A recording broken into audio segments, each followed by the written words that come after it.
Posing hands and fingers of your MPFB tour character using the Rigify control rig. Welcome to CG Mary 3D, that's me, and in this video I will show you how you can pose the hands and fingers of your MPFB tour character using the Rigify control rig. In case you never heard of the MPFB2 add-on, it's a free add-on in Blender that helps you create characters quickly and easily. And if you want to learn more about this add-on, please check out my channel where you find a lot of tutorials about all the workflow steps. Okay, let's go. Okay, here we are in Blender with our MPFB2 character. So first thing I do, I select both hands and switch off the IK stretch because I don't need it and I find it easier to work without the IK stretch. I switch off all the bone groups we don't need because we only want to deal with the hands.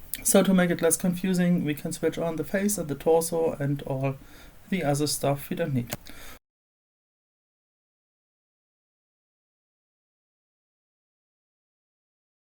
I bring the hand in a more or less natural position where we can see the fingers and where the hand is aligned with the X, Y, and Z axis, so it's easier for posing.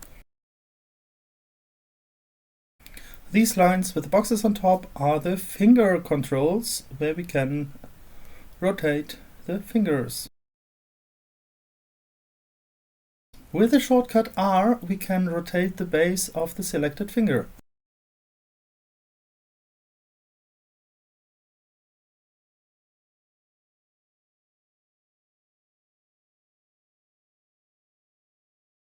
The lower segments of the finger we can control with S for scale.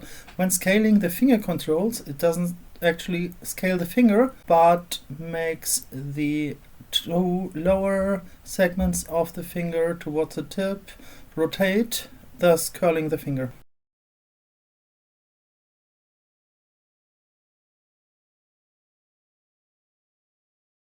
We can also select all the fingers or several fingers and then rotate them all together.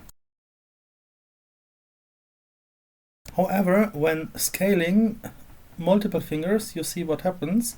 It will quite weirdly deform the shape of the mesh. What we can do to fix it is to go to the pivot point menu in the upper middle of your screen and choose the pivot point to individual origins. Now you see that the fingers deform much better. Okay, let's apply this by trying to make a fist.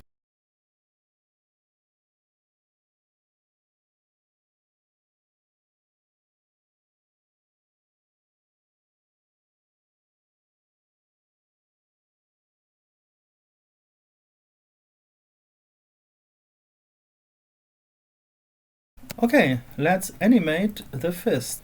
First, with all fingers selected, I set a keyframe on the location, rotation and scale of all finger controls. Because we want to animate forming the fist, we go to frame number 10. Then we move to frame number 15 to reset the hand pose. Okay, I've got another genius idea. Let's switch on the auto keying so we don't need to set all the keyframes manually. Auto keying is switched on by clicking this circle here on the timeline.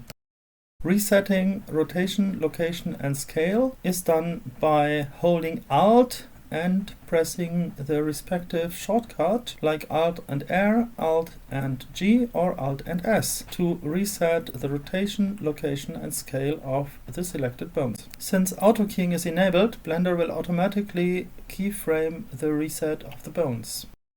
Okay, let's test it out. Yes, it works. We move the keyframe a bit further and then we can duplicate the keyframe of the fist pose, move it a bit further and then we will hold the pose for a while, as you see here.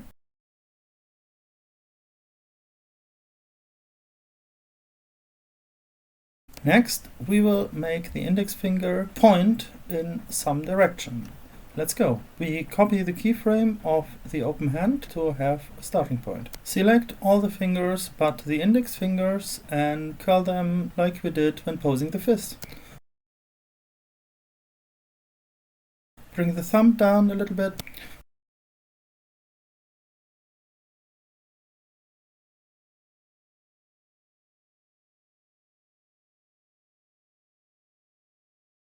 Select all the fingers and copy the keyframes so we can hold the pose for a while.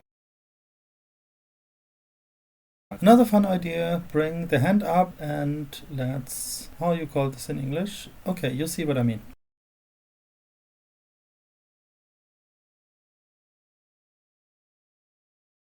The elbow has a weird position now and we cannot fix it with the hand-eye key controls. What we need here is the pole controls for the elbow.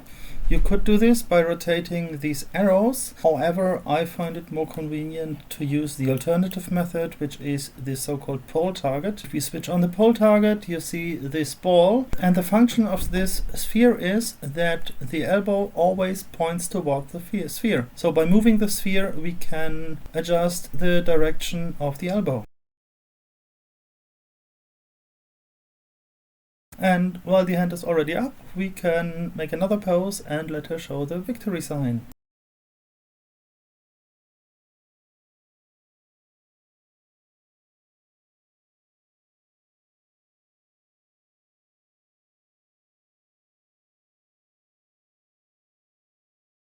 Okay, you see we have a beautiful hand animation.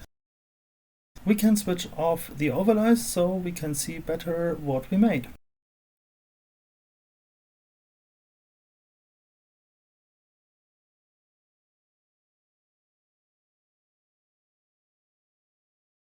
Thank you for watching. I hope you found this tutorial useful. If you want to learn more about the character workflow in Blender with MPFB, please check out the other videos on my channel and hope to see you another time. Bye bye!